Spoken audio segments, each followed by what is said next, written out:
We are filing impeachment charges against President Marcos very soon.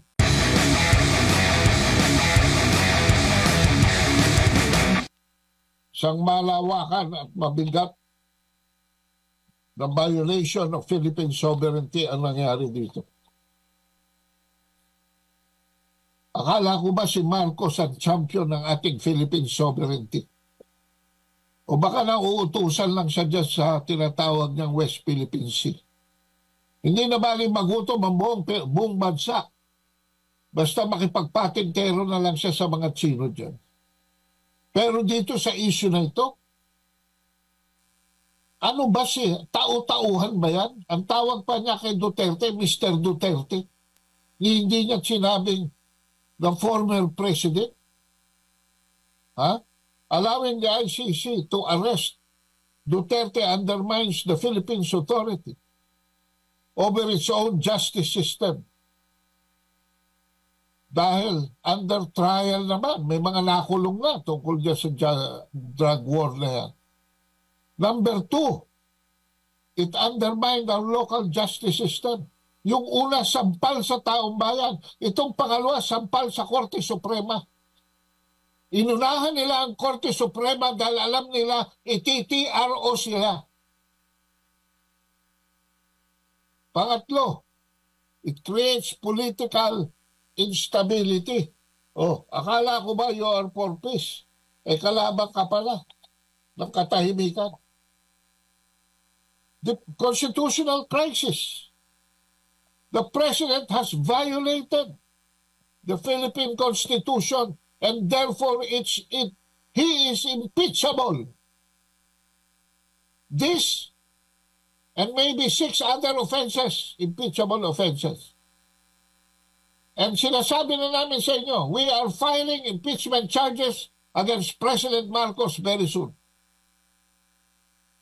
Whether sang-ayunan ng Kongreso yan o hindi, ikukonsulta namin sa taong bayan kung kailangan pa nila ng mga diputado dyan sa Congress of Baboons. Kung ayaw nilang ipasa, doon na tayo mag-people power sa Kongreso para ipasa ng mga representante nila. Pangatlo, ito'y sampal sa ating ekonomiya. Ang stocks bumagsak. Ang piso nag-devaluate dito sa event na ito. Etc. etc. And this brings the Filipinos, sampal ito sa imahe natin abroad. Biro mo, isang dating Pangulo, hindi lang binastos, binaboy. Binaboy. At itatanggi pa, hindi raw Interpol ang pinagbibigyan niya. Hindi ICC pinagbibigyan niya, kundi Interpol. Mr. President, ano ba namang hair split yan? The cause of the cause is the cause of the final effect. Causa is causa, causati. Yan, nilatin pa kita. Saan ba nanggaling lahat ito? Saan ba nanggaling yung red notice ng Interpol? The red notice is enforcement. If there is, wala pa akong nakikita. The red notice is an enforcement of an ICC warrant of arrest. And the ICC warrant of arrest has been a continuing issue.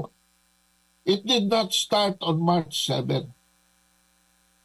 Pero itong sabuatan ng mga Remulla at Marcos controlling the PNP, the NBI, the Bureau of Immigration, these are substantial. Kung kayo sa military, hindi nyo nakikita that one family is controlling the police enforcement in this country. Hindi nyo nakikita yan? One dynasty in sabuatan with another dynasty. Hindi nyo nakikita. Kaya kahapon, nagpadala ako ng isang message sa isang retired general.